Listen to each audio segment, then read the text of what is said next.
어리석도다 갈라디아 사람들아, 예수 그리스도께서 십자가에 못 박히신 것이 너희 눈앞에 밝히 보이거늘 누가 너희를 꾀더냐. 내가 너희에게 다만 이것을 알려 하노니 너희가 성령을 받은 것은 율법의 행위로냐 듣고 믿음으로냐. 너희가 이같이 어리석으냐. 성령으로 시작하였다가 이제는 육체로 마치겠느냐. 너희가 이같이 많은 괴로움을 헛되이 받았느냐. 과연 헛되냐. 너희에게 성령을 주시고 너희 가운데서 능력을 행하시는 이의 일이 율법의 행위에서냐 듣고 믿음에서냐. 아브라함이 하나님을 믿음에 이것을 그에게 의로 정하셨다 함과 같으니라. 그런즉 믿음으로 말미암은 자들은 아브라함의 아들인 줄 알지어다. 또 하나님이 이방을 믿음으로 말미암아 의로 정하실 것을 성경이 미리 알고 먼저 아브라함에게 복음을 전하되 모든 이방이 너를 인하여 복을 받으리라 하였으니, 그러므로 믿음으로 말미암은 자는 믿음이 있는 아브라함과 함께 복을 받느니라. 아멘. 기도합니다. 복의 근원이 되신 아버지, 오늘도 말씀 안에서 그리스도의 십자가의 믿음에 대하여 함께 은혜를 나누려고 합니다. 진실로 온 지구촌에 주일이면 수백 수천 수만의 성도들이 모이지만 과연 우리의 믿음의 기준이 무엇인가? 삶의 윤택인가? 형통인가? 건강을 얻는 것인가? 아니면 이 땅에서 장수하는 것인가? 아니면 영생인가? 궁극적인 목적이 어디 있는지 오늘도 말씀을 통하여 짧은 시간이지만 정립하고, 이후의 신앙생활은 이전보다도 하나님이 기뻐 받으시는 참으로 복된 신앙생활이 되어서 이후의 삶은 이전의 삶보다 더 형통하고 더 충만하고 더 건강하고 더 잘되는 역사가 하나님을 잘 믿는 자들이 나타내야 될 그러한 본분이요 빛이요 향기가 되어야 되기 때문에 이후의 삶은 더욱더 우리 사랑하는 하나님께 모든 성도들, 어린 손주들로부터 장년에 이르기까지 사업장에서, 직장에서, 가정에서, 대인관계에서, 꿈을 꾸는 소망의 비전에서 하나님 승리할 수 있도록 이전보다 더욱더 은혜와 능력으로 함께하사 하나님의 자녀들다운 본과 덕과 유익을 끼칠 수 있도록 역사하시고 주장하여 주시옵소서. 오늘도 아버지 여러 사정을 함께하지 못한 발걸음마다 어느 곳에서든지 예배는 비록 드리지 못한다 할지라도 하나님의 자녀요 하나님의 참된 성도의 본분을 가지고 긍지와 자부심으로 항상 구별되고 차별된 모습으로 세상 많은 사람들보다 덕되고 유익된 차별된 삶을 살아가도록 주장하여 주시옵소서. 감사드리며 예수 그리스도 이름으로 기도하옵나이다. 아멘. 5월은 계절의 여왕이라고도 하고 또 여러 절기가 겹친 주일입니다. 또 달입니다. 오늘은 특별히 어린이 주일이라고 합니다. 미래에 어린아이들이, 청년들이 없다면 그 나라는 꿈이 없습니다. 또 그 어린아이들이, 그 청년들이 비전과 꿈이 없다면 그 나라는 장래가 없습니다. 그러나 오늘 우리 한문교회도 비록 연약하지만 자녀들에게 또 우리 성도님들에게 크든지 작든지 꿈과 소망과 비전이 있으리라고 믿습니다. 그것을 이 가정의 달 우리 사모님 기도한 것처럼 이 한 달만 그저 가정을 사랑하느니 어쩌느니 저쩌느니 하면서 어디 놀러가고 이런 것이 그 가정의 달 또는 어버이날, 뭐 스승의 날 이런 거로 그냥 끝나지 않고 주님이 부르시는 그날까지 우리가 함께 진실로 하나님의 자녀로서 구별된 주의 성도로서 덕과 이익을 끼치는 그런 삶을 사시기를 예수 이름으로 축원을 드립니다. 오늘도 우리가 열심을 다해서 성전을 향해서 달려왔습니다. 세상 사람들은 쉬는 날이니까 가족들과 또는 해외로 등등 여러 가지로 바쁩니다. 우리는 성도로서 그런 삶도 누려야 되지만 또한 주의 백성으로서 하나님께 대한 기본적인 도리를 향하여 오늘도 성전을 향해 달려오신 줄 믿습니다. 여러분들을 진심으로 사랑하고 환영하고 또 하나님께서도 여러분을 진심으로 사랑하는 줄 믿습니다. 오늘 여러분이 열심과 열정을 다해서 달려온 이 예배의 중심의 자리에 있는 여러분이 그 달려온 중심의 진심의 목적은 무엇일까? 오늘 이런 문제를 짧은 시간이지만 한번 우리가 다듬어 한번 보기를 원합니다. 모든 믿음이 있기 때문에 성전에 나왔습니다. 말씀과 우리가 하나님 말씀을 예수의 말씀을 믿음으로 이 자리에 나왔습니다. 또 교리대로 성경에 기준된 진리대로 살려고 나왔습니다. 이런 여러 가지 목적으로 나왔지만 가장 우리가 신앙생활에 열정을 다하고 성전을 향하여 기쁨으로 달려오는 가장 핵심의 중심은 뭐냐? 십자가 예수입니다. 이 십자가 예수 외에 벗어난 다른 것이 목적인데 성전에 나왔다면 우리는 다시 한번 신앙을 재점검해야 될 줄 믿습니다. 많은 큰 교회들이 몇백 명에서 몇천 명, 몇만 명 또는 거대한 그런 교회는 몇십만 명까지도 1부, 2부, 3부, 4부, 7부, 8부에 이렇게 모인다고 합니다. 그런데 제가 확인을 해보지 않았습니다. 다만 이렇게 들은 얘기가 어떤 큰 교회는 믿음과 신앙보다는 사업상 나온다고 해요. 왜냐하면 그 많은 사람들에게 조금만 가까이 하고 친해지고 알려지면 고객이 늘잖아요.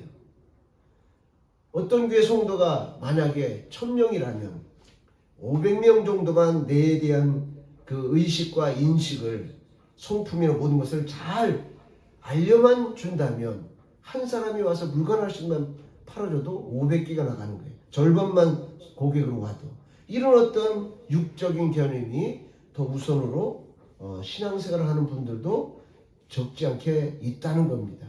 물론 그 과정을 겪은 후에 이제 점점 신앙으로도 성숙될 수도 있겠지요. 그 과정이라고 믿습니다만 아무튼 그들은 그들이고 우리는 과연 그럼 오늘 하나님 앞에 달려왔을 때 정말 믿음 중심, 정말 말씀 중심, 정말 진리를 기준으로 한 십자가 중심으로 나왔을까?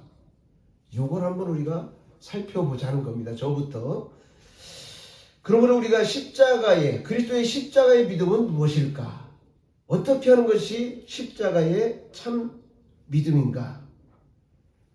그런 신앙생활을 한다면 우리는 무엇을 중심으로 목적으로 신앙생활을 해야 되는 것인가? 첫째는 십자가의 도를 깨닫는 것이 십자가 중심의 신앙생활입니다.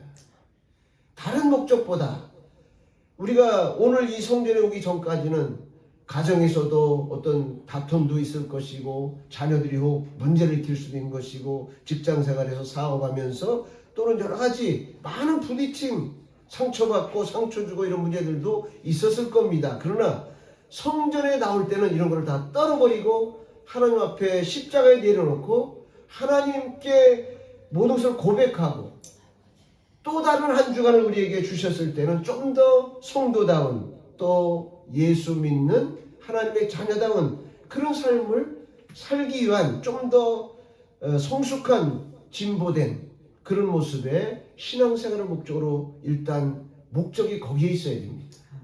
나와서 그 목적으로 예배 드리다 보면 은혜도 받고 또 때때로 내 답답한 문제들을 하나님께 고백하고 하나님께 기도함으로써 하나님의 은혜 가운데 해결함도 받고 축복도 받게 되는 것입니다.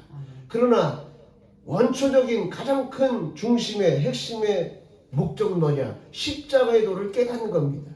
왜 예수께서 만왕의 왕이시라는데 우주 만물 창조한 창조주라고 하는데 가장 천한 말구에 오셔서 우리 인간을 위해서 대신 죽어야만 될까? 그 십자가를 진 참 뜻이 뭔가를 제일 깨닫는 그 바탕 위에 우리가 복도 받고 건강도 얻고 하나님마다 형통하고 유명도 해지고 존경도 받고 이런 것이 있어야 되는 겁니다. 그러니까 주객이 바뀌어서는 안 된다는 거예요. 우리가 예수를 믿는다는 것은 그래서 십자가의 도를 깨닫는 것입니다. 십자가는 구속을 의미합니다. 예수가 왜 십자가에 죽었느냐? 나의 죄를 속하기 위해서 죽었다는 거예요. 이것은 그러면 하나님께서 우리에게 어떤 대가를 요구하기 위해서 주신 것이냐? 하나님이 은혜로 거저 주셨다는 겁니다.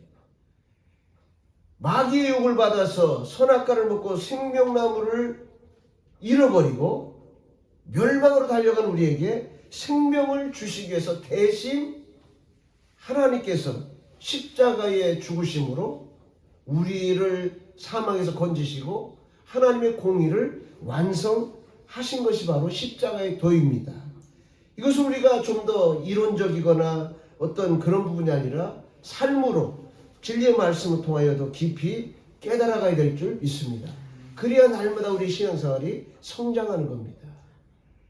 그래서 우리는 예수를 믿는 순간 온전히 예수 그리스도로 말미암아 십자가의 보혈로 구원을 받았다고 고백하고 확신을 가진 그 순간 구원을 받았습니다. 그런데 구원받았다고 해서 금방 내가 도둑질하고 강도질하고 욕하고 막 이런 습관들이 확 변하는 건 아니에요. 확 변할 수도 있지만 시간이 갈수록 조금씩 달라지게 되는 것입니다. 그 과정을 예수 믿은 후에 성화 단계라고 합니다. 점점점 거룩한 하나님의 자녀다운 성품으로, 언어로, 행동으로, 삶으로 점점점 변화된다는 거예요. 거룩하게. 말하자면 그 아버지의 그 아들이라 그 말처럼 우리 하나님의 자녀니까 하나님을 점점점 예수 그리스도를 표본으로 닮아가게 된다는 것입니다. 그래서 사도 바울은 고린도전서 1장 18절에 십자가의 도가 멸망하는 자에게는 미련한 것이요 구원을 얻는 우리에게는 하나님의 능력이라고 했습니다. 예수 안 믿는 사람들은 야 그날 모처럼 연휴인데 눈 찔끔 감고 연휴를 즐기러 가야지 뭐하러 교회 가냐 이 말이에요. 우리가 교회로 향하여 오는 이 모습을 믿지 않는 자들 볼 땐 아유 저 바보들. 멸망하는 그들에게는 우리가 하는 짓이 좀 미련해 보여요. 납득이 안 가요. 뭐 요즘은 모르겠습니다만 그전에는 그 정기적인 작업 시간 회사 같은 데서 일하는 그 시간 외에 가면 뭐 특근이니 무슨 뭐 저 세상 사람들 말대로 한 머리 대신 두 머리를 준다느니 뭐 하나 반을 준다느니 이렇게 가요. 시간도 짧아.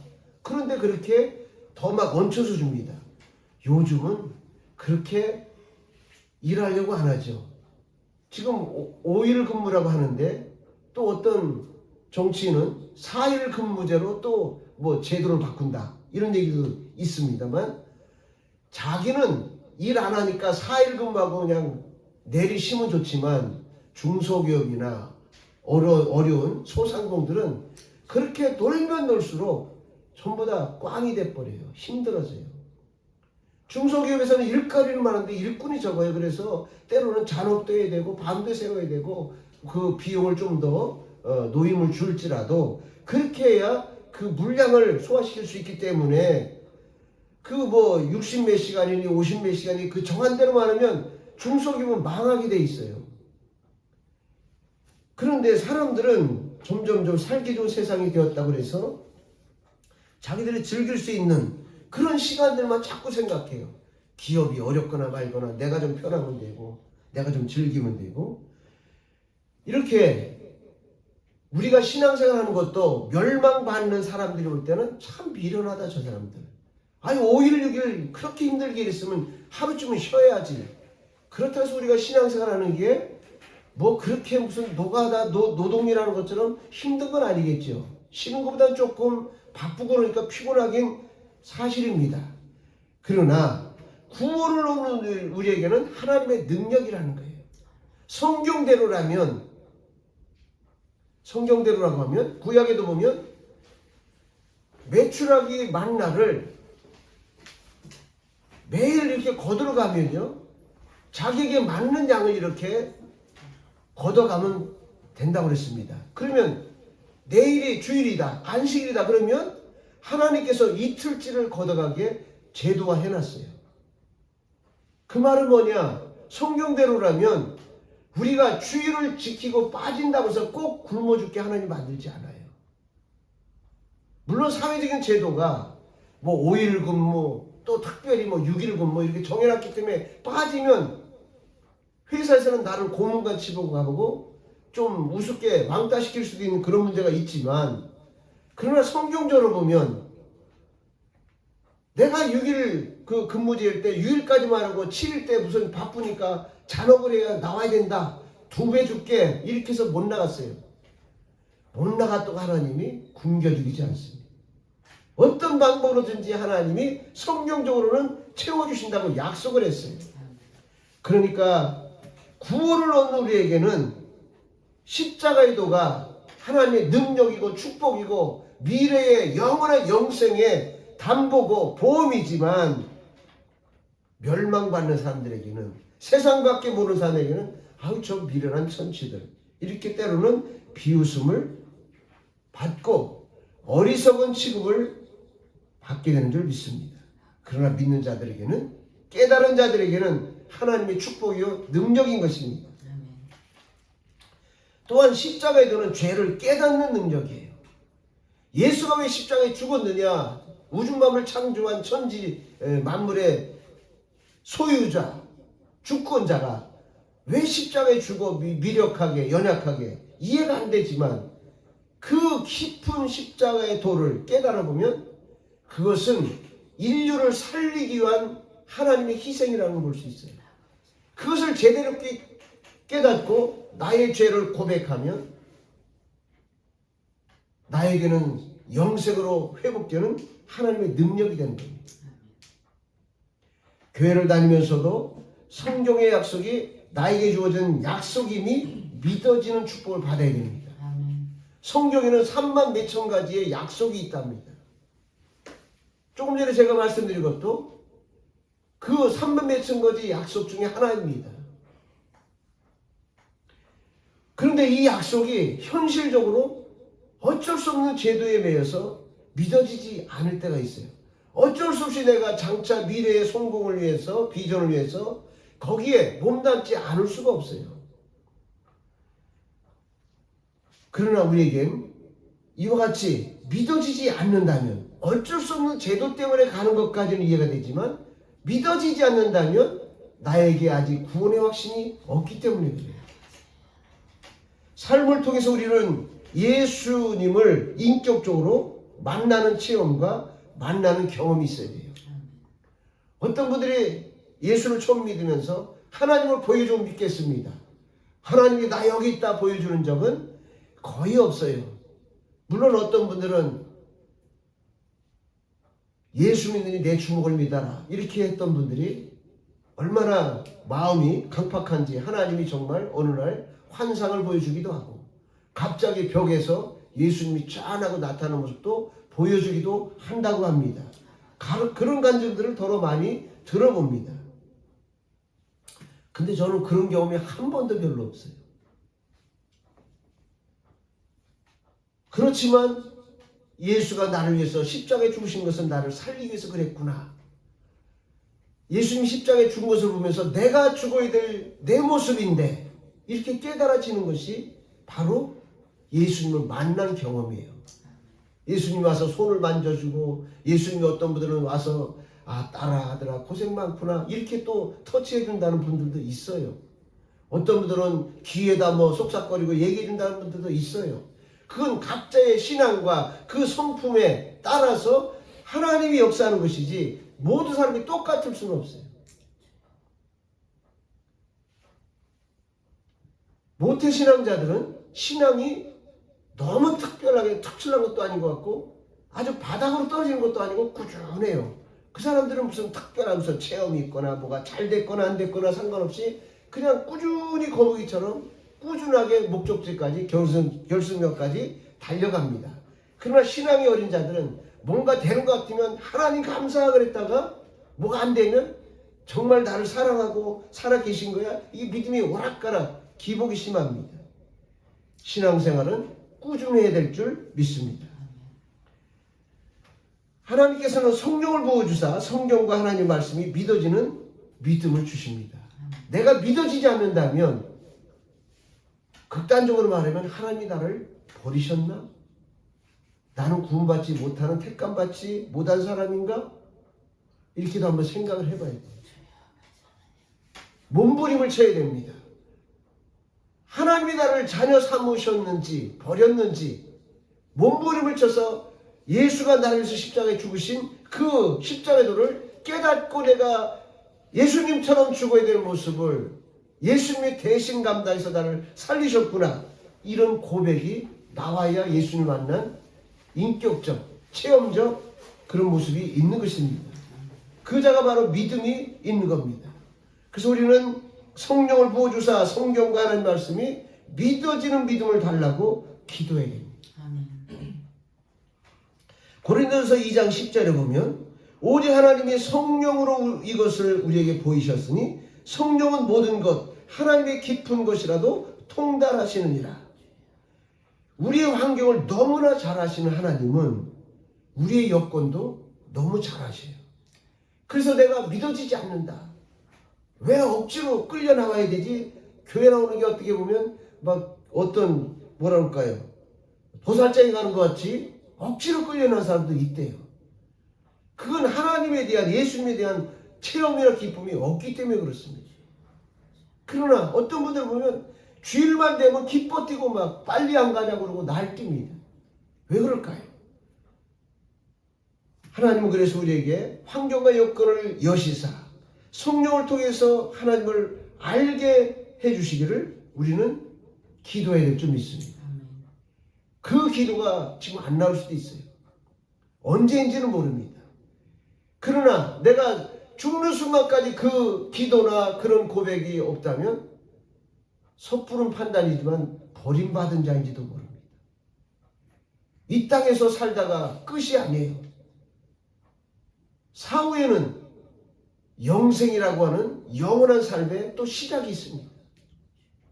그래서 우리는 빠르게 또 더 주님을 만나고 고백할 수 있다면 더 큰 축복이, 더 기쁜 영광이 빠르게 오는 것이고, 그렇지 않아 할지라도 끝없이 우리는 하나님 앞에 더 가까이 나갈 수 있는 그런 성령의 도우심이 있기를 늘 하나님 앞에 기도해야 될 줄 믿습니다. 우리가 예수를 만났거나 인격적으로 체험하면 어떤 기분이 드냐면 성경이 이렇게 표현하고 있습니다. 추수날에 얼마나 덥습니까? 지금은 탈곡기가 자동 기계로 논밭을 그냥 이렇게 경운기인가 무슨 그 뭐죠? 그거 타고 다니면서 다 자동으로 하지만 옛날에는 그 탈곡기를 하면 그 벽가루 같은 게 얼마나 날리는지요. 몸이 막 따갑고 근들거리고 땀나고 엄청 힘듭니다. 그런데 성경은 이렇게 말씀했어요.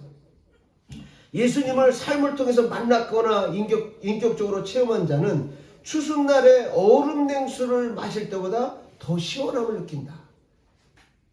그런 기분은 받아봐야만이 알아요. 갈증을 해소할 뿐만 아니라 만족과 기쁨과 행복을 느낄 수 있다는 겁니다. 이것은 신앙생활의 많은 체험과 예수를 만난 그분들의 경험을 간증을 들어보면 알 수 있어요. 그러면 그런 경험이 없고 체험이 없는 사람들은 저 뭔 소리래? 전혀 느낌이 없어요. 성경에 보면 요한복음에 수가성 여인이 물을 기르러 왔다가 예수님을 만납니다. 사마리아 여인입니다. 사마리아는 그 당시 고립된 곳이에요. 유대인들이 저것들은 부정한 족속. 그래가지고 질러가면 10분 갈 거를 뺑 돌아가서 30분 1시간이 걸려요. 전혀 상종을 안 하려고 그래요. 이렇게 무시받고 격리되고 부정한 자라고 나침을 왔던 그 수가성의 여인들. 그래서 이들은 사람들과 접촉을 잘 안 해요. 어느 때 접촉을 하느냐? 많은 사람들이 활동을 안 할 때 수가성의 여인들은 활동을 해요. 왜 그럴까요? 접촉을 잘 안 하니까. 마침 이 수가성의 여인도 아주 더운 땡볕이 아주 가장 내리쬐는 정오쯤 될 것 같아요. 그때 모든 사람이 다 늘어져서 활동하지 않을 때 물을 기르러 나왔는데 웬걸 보니까 유대인의 남자 예수님이 와서 앉아 있어요. 그러면서 예수님이 여인이여 나에게 물 한 모금 주시오. 그러니까 수가성 여인이 말하기를 아니 유대인들은 우리하고 상종도 안 하는데 어찌 당신은 나에게 물을 달라 하느냐. 그럴 때 예수님이 내가 물을 달라고 하는 것을 말하자면 물을 달라고 하는 내가 누구인지 안다면 너는 참으로 기뻐할 것이며 또 나에게 물을 준다면 나는 너에게 영원히 목마르지 않는 생수를 주겠다. 아니 얼마든지 생수를 줄 수 있는 분이 오히려 이 수가성 여인에게 물을 달라고 하는 겁니다. 요한복음 4장 14절에 보니까 내가 주는 물을 먹는 자는 영원히 목마르지 아니하리니 나의 주는 물은 사람 속에서 영생에 이르도록 솟아나는 샘물이 되리라. 우리 물은 마시면 또 갈증나고 탄산수 마시면 또 갈증나고 그러지만 예수님이 주시는 이 생수를 마시면 영원히 목마르지 않는 샘물이 자꾸 된다는 거예요. 그러니까 이 여인이 깜짝 놀라서 그거를 나에게 주십시오. 그러면서 이 여인이 예수가 누구라는 것을 만납니다. 내용이 많기 때문에 요약하면 이 여인에게는 남편이 여럿 있습니다. 예수님이 네 남편을 데려오라 그럽니다. 그러니까 이 여인이 고백하기를 나에겐 남편이 없습니다. 예수님이 말씀하기를 그래 너에게 전날에 5 남편이 있었지만 지금 사는 네 남편도 네 남편이 아니다. 이 말은 무슨 얘기일까요? 세상의 것으로는 돈 많은 남편하고 산다고 꼭 행복한 거 아니에요. 탤런트와 같이 유명한 자고 산다고 꼭 행복한 거 아니에요. 무슨 박사하고 산다고 꼭 행복한 거 아니에요.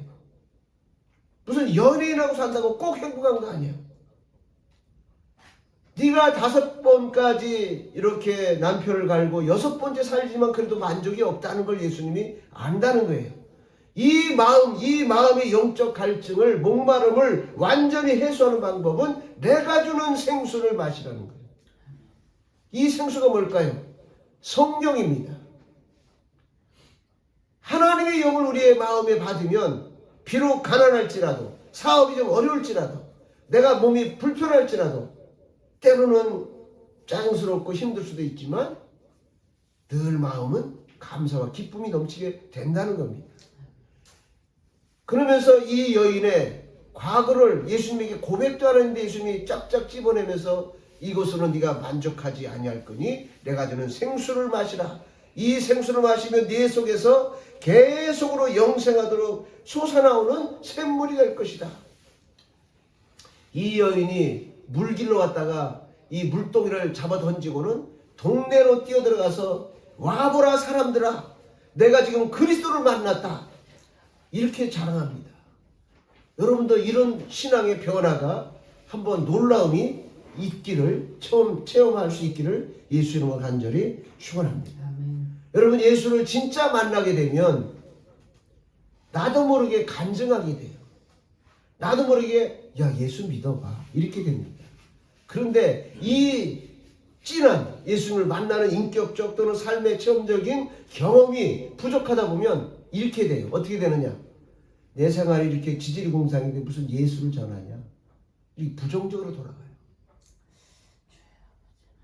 물론 그렇게 되지 않기 위해서 우리가 더 열심히 노력하고 더 예수를 잘 믿으려고 하고 힘쓰고 그러면서 하나님의 도우심과 동력 가운데 생활이 좀 달라지고 놀라워지면 이제는 그때는 간증이 나와요.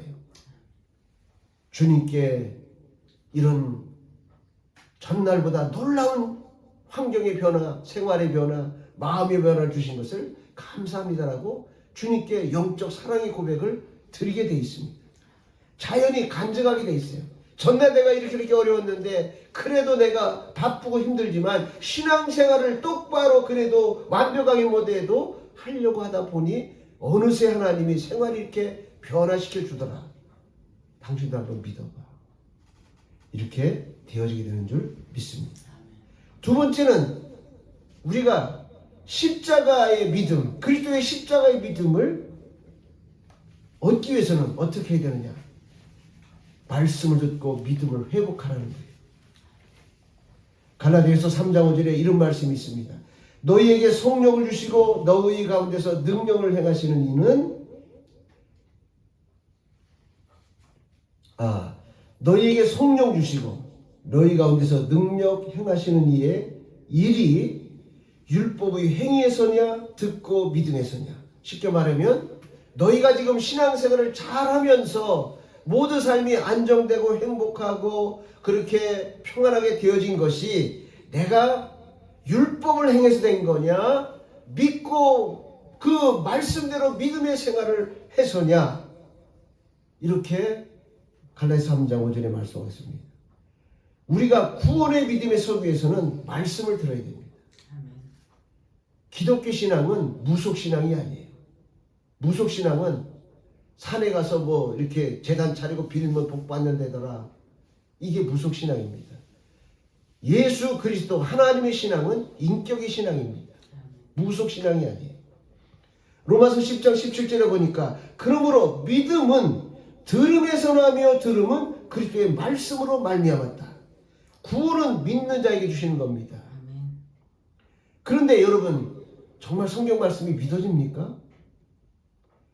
예수님이 하나님이 믿어집니까? 부활이 믿어집니까? 내가 죽었어. 정말 부활할까? 우리 할머니가 믿음을 가지고 교회생활 잘하다가 돌아가셨어. 그분이 정말 다시 살아나실까? 내 이성으로는 안 믿어져요. 이성 육관식으로는 안 믿어지는 겁니다. 믿어지는 방법은 성경 말씀을 들음으로 얻어지는 믿음이 있을 때 믿어져요. 천국이 믿어집니까? 가봐야 알지 뭐. 부활합니까? 죽어봐야 알지. 아직 우리가 성경에 확실한 믿음이 정립되어 있지 못하기 때문에 그렇습니다. 믿어지지 않는데 어떻게 믿으라고만 자꾸 하느냐. 답답하죠.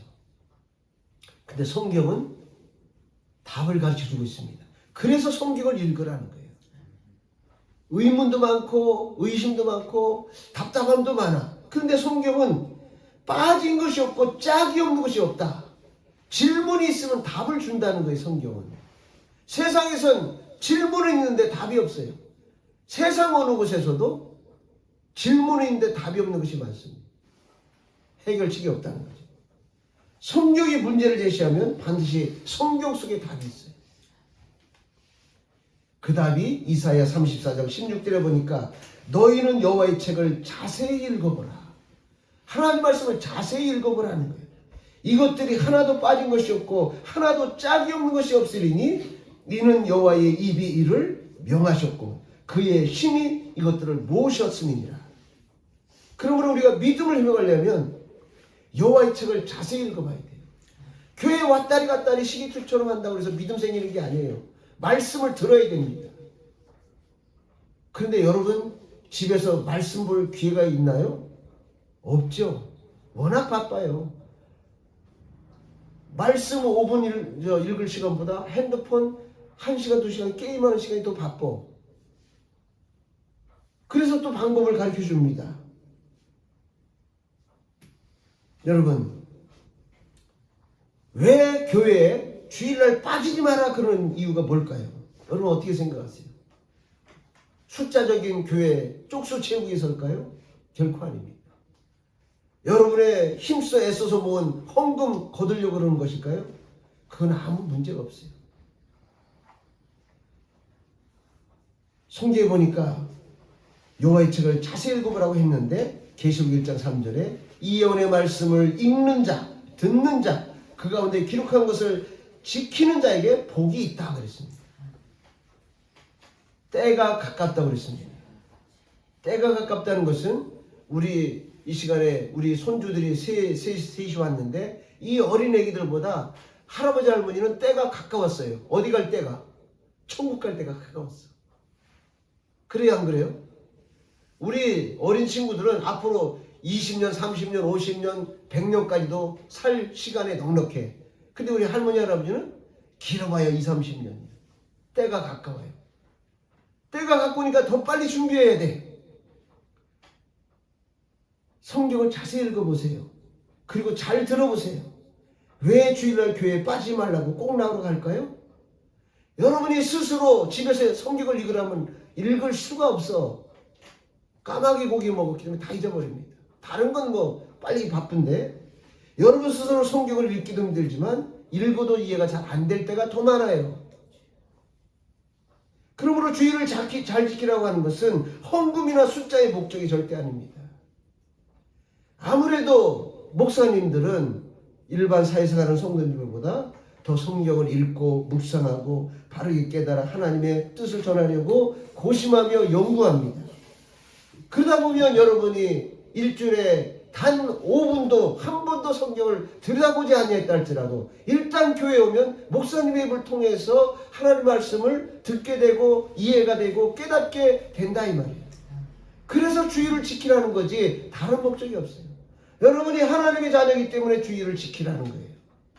주일을 지키다 보면 이사야 34장 16절에 있는 말씀처럼 여호와의 말씀을 자세히 읽어보라. 이 말씀은 하나도 빠진 것이 없고 짝이 없는 것이 없으니 너희들의 삶에 궁금하고 걱정되고 많은 물음표가 되는 것을 성경 속에 다 답이 있다는 거예요. 그러니까 자세히 성경책을 읽어보라는 거예요. 못 읽으면 교회에도 와서 좀 더 자세히 읽은 연구한 항상 기도하고 묵상하는 주의 종들을 통해서 전해진 말씀을 듣고 깨닫고 의문을 거두라는 거예요. 설교를 듣다 보면 이해가 됩니다. 또 이해가 안 되면 별도로 목사님이나 신앙의 선배들에게 나 이게 무슨 말씀인지 이해가 안 됩니다. 그러면 신앙에 좀 더 열려 있는 분들은 또 많은 말씀들을 들었고 성경을 또 본 경험이 있고 또 기도한 경험이 있기 때문에 이해가 되고 깨달아져서 나에게 좀 득이 되게 이해가 될 수 있도록 설명도 해주고 그래도 안 되면 이제 목사님하고 다이렉트로 물어야 되는 겁니다. 만약에 목사님도 모른다 그러면 목사님도 이렇게 얘기를 해요. 좀 더 내가 연구할 테니까 다음 주에 한번 또 얘기하자. 목사님들이라고 100% 하는 거 없어요. 두 번째 우리가 이렇게 말씀을 듣고 믿음을 회복해야 되는데 두 번째는 뭐냐? 여기 이사야 34장 16절에 보니까 하나도 빠짐이 없고 짝이 없는 것이 없는데 여호와의 입이 명하셨다고 했습니다. 이 성경은 사람이 썼다고 해서 사람의 말씀이 아니에요. 하나님이 입으로 말씀했다고 그랬어요. 그러니까 우리가 성경은 수천 년 동안 약 40여 명의 사람들이 기록했습니다. 근데 여러분 왜 성경이 하나님이 기록한 말씀이냐 왜 진리냐라는 것을 어찌 보면 이거 깊은 얘기라서 신학적인 얘기를 하는 겁니다. 성경은 시대와 문화와 환경과 풍습과 지식과 이런 차이가 많은 40여 명이 기록했어요. 그러면 모세 시대 때 아주 옛날 고대에 그 시대 사람 모세를 불러서 성경을 창세기, 출애굽기, 레위기, 민수기, 신명기를 기록했어요. 그러면 그분들의 환경과 지식과 문화 모든 것이 예수님의 제자들 시대하고는 전혀 다릅니다. 지식도 다르고 문화도 다르고 환경도 다르고 풍습도 달라. 그런데 창세기부터 계시록까지 모든 말씀의 흐름이 똑같습니다. 연결이 다 돼요. 이건 아주 천재, 지식이 뛰어난 그런 자들이 썼다고 해도 이렇게 할 수는 없어요. 시대가 BC 2000년 전이에요. 지금 AD 2000년이 넘었죠. 4,000년이 됐어요. 이런 막중한 세월 차이, 지식의 차이, 문화 차이, 풍습의 차이, 이런 환경 속에서 40여 명이 썼습니다. 그럼 모세 시대에 썼던 사람이 여호시아, 거의 비슷한 시대니까 만약에 예레미야, 엘리야, 다니엘 이런 시대에 쓴 사람들하고 시대가 다르잖아요. 만난 적도 없어. 지식도 달라. 그런데 내용의 흐름이 무르듯이 똑같습니다. 연결이 돼요. 어떻게 크게 똑같으냐? 통일됐느냐? 성경을 보니까 시대와 문화와 환경 여건, 풍습, 지식 모든 것이 다르지만 흐름과 모든 것이 통일되게 기록되었다. 우리가 참 이해가 안 되죠. 그러나 디모데전서에 성경을 보면 답이 있다고 그랬죠. 디모데후서 3장 16절 17절에 보니까 모든 성경은 하나님의 감동으로 됐다. 교훈과 책망과 바르게 함과 의로 교육하기에 유익하다. 그러므로 성령께서 하나님께서 명한 것을 성령께서 40여 명의 시대, 환경, 여건, 풍습, 지식의 유무의 차이가 많은 그 사람들에게 감동돼서 영적 눈을 열어주니 하나님 말씀을 하나님의 지시대로 하나님의 지도하에 기록하게 되는 겁니다. 그래서 성경이 완성돼요. 에베소서 1장 17절 19절에 보면 우리 주 예수 그리스도의 하나님 영광의 아버지께서 지혜와 계시의 정신을 너희에게 주사, 지혜와 계시 정신이라는 것은 성령을 말해요. 성령을 우리에게 줘야만이 하나님을 알 수가 있어요. 왜냐? 이 우주 만물 창조가 인간은 성경대로 보면 6째 날에 창조됐어요. 6째 날 이전에 다 창조됐는데 우리가 눈 뜨고 본 것도 아니야. 하나님은 우리 아버지라고 하지만 아버지가 창조할 때 우리가 태어나지 않았어요. 그러니까 하나님의 창조한 것을 보거나 듣거나 어떻게 만들었까를 몰라. 그런데 알 수 있는 것은 성경 보면 알게 돼 있어요. 성경이 그 모든 짝을 다 마련해놨기 때문에 모든 성경은 하나님의 된 것으로서 하나님의 교훈으로 된 거기 때문에 감동으로 된 거기 때문에 하나님께서 성령을 주셔서 계시형을 주셔서 눈을 열어줘야 돼요. 영적 눈을 열어줘야 됩니다. 우리가 숨 쉬는 이유가 뭡니까? 뭐가 있기 때문에 그렇습니까? 공기 중에 산소가 있어서 그래요. 근데 우리는 산소가 있는지 없는지도 몰랐어요. 과학자들이 눈을 떠서 발견하기 전까지. 이렇게 과학자들에겐 새로운 눈을 뜨게 해주는 것처럼 우리도 하나님의 말씀을 통하여, 그런데 이걸 반드시 알아야 됩니다. 왜 성경을 보고 자꾸 들으라고 하냐면 하나님의 말씀이 있을 때 하나님의 계시의 영, 성령이 임하여요.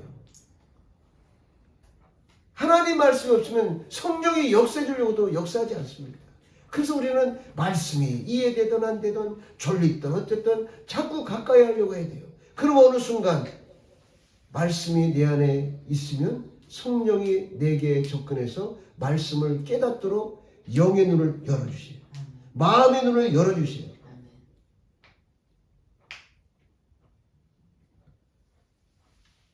여러분, 예수님이 십자가에 달려 돌아가시고 부활하신 지 얼마 안 됐죠? 4월 달에.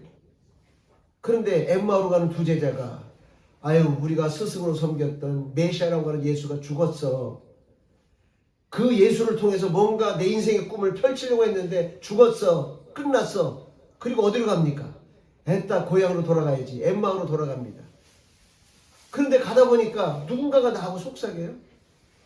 그래서 나도 모르게 그분에 대해서 왜 당신은 모릅니까? 이렇게 엠마오 두 제자가 얘기를 했더니 내가 바로 부활한 예수다. 그러면서 그들에게 성경적인 얘기를 그동안 살아계실 동안에 3년 동안 가르쳤던 말씀들을 자꾸 전해줍니다. 그러니까 그들이 들었던 말씀이거든요. 예수님의 제자니까. 예수님과 다니면서 하나님 말씀을 많이 들었잖아요. 그 말씀이 있다 보니까 예수님이 지금 하는 얘기가 소통하면서 눈이 밝아지는 겁니다.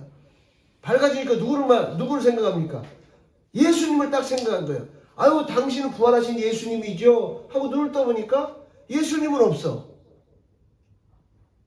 성령과 대화를 한 거예요. 그의 영의 눈을 뜨게 해서 말씀이 있다 보니까 성령과 대화를 하게 한 겁니다. 하나님의 영과 함께.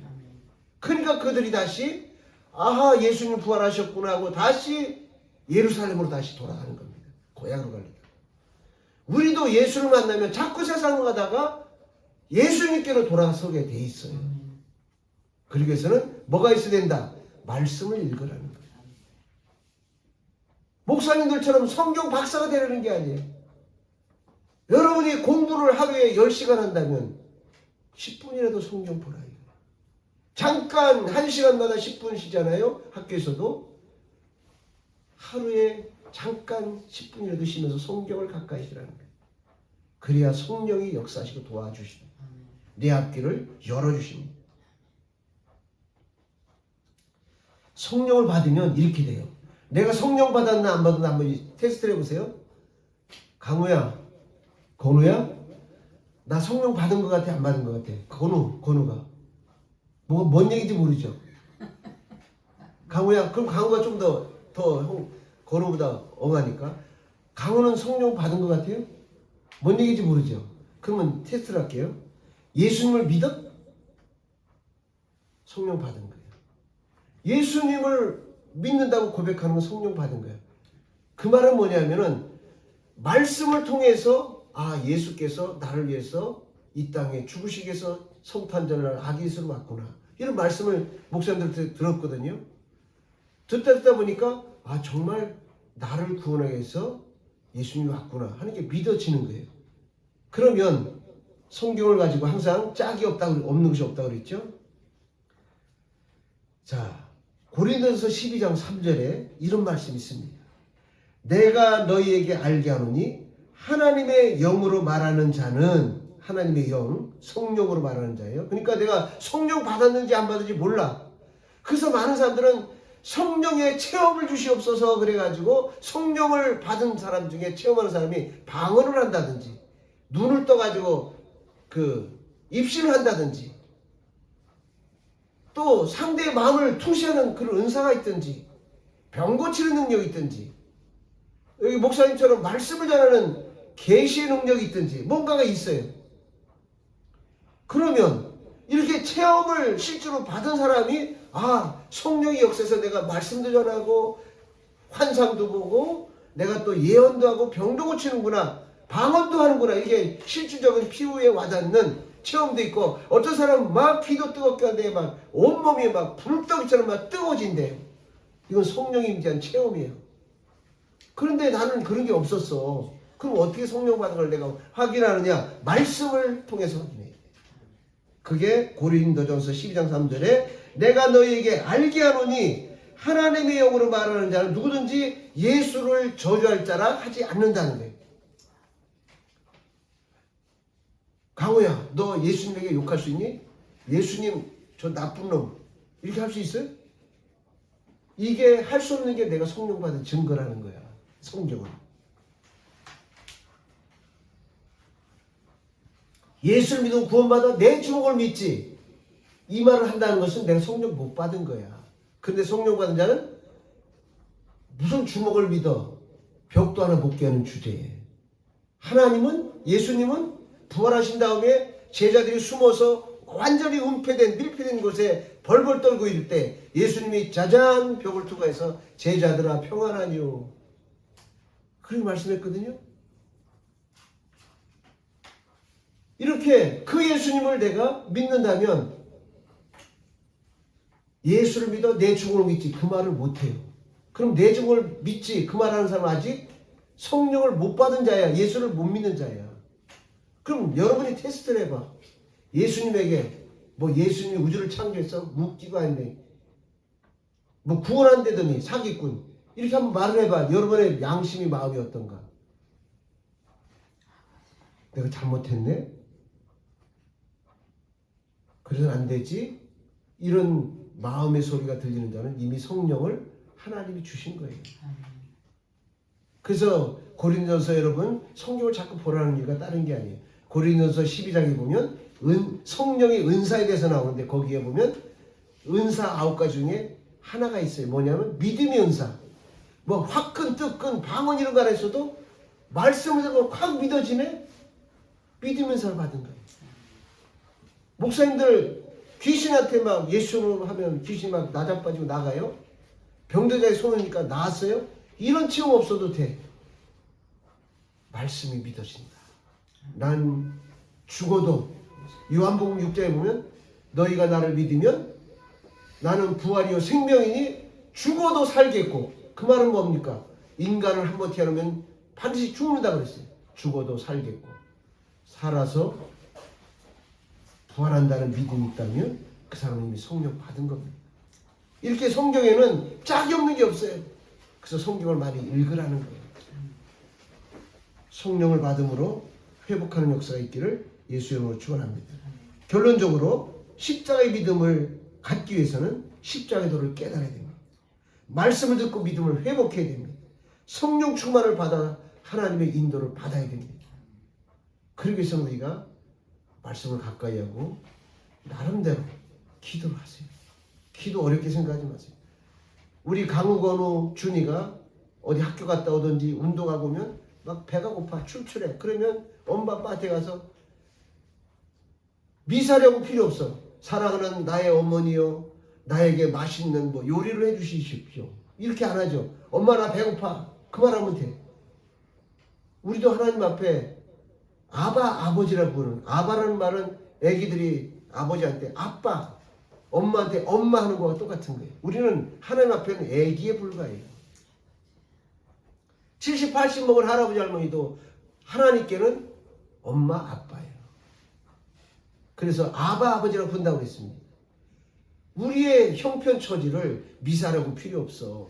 아주 군더더기 필요 없어. 하나님, 나 어렵습니다. 나 힘들어요. 나 아파요. 우리 가정이 너무 힘들어요. 그 토설을 하는 게 하나님 앞에 기도하는 거예요. 여러분, 아주 중요한 진리를 하나 알려드릴게요. 하나님 앞에 많이 무릎 꿇는 사람은 세상에서 무릎 꿇을 일이 없어요. 이거 분명히 기억하시기 바랍니다. 여러분, 하나님 앞에 많이 울고 기도한 사람은 세상에서 울 일이 없어요. 울 일이 없어지게 해주십니다. 다른 거 못 믿어도 이걸 믿으시기 바랍니다. 기도하겠습니다.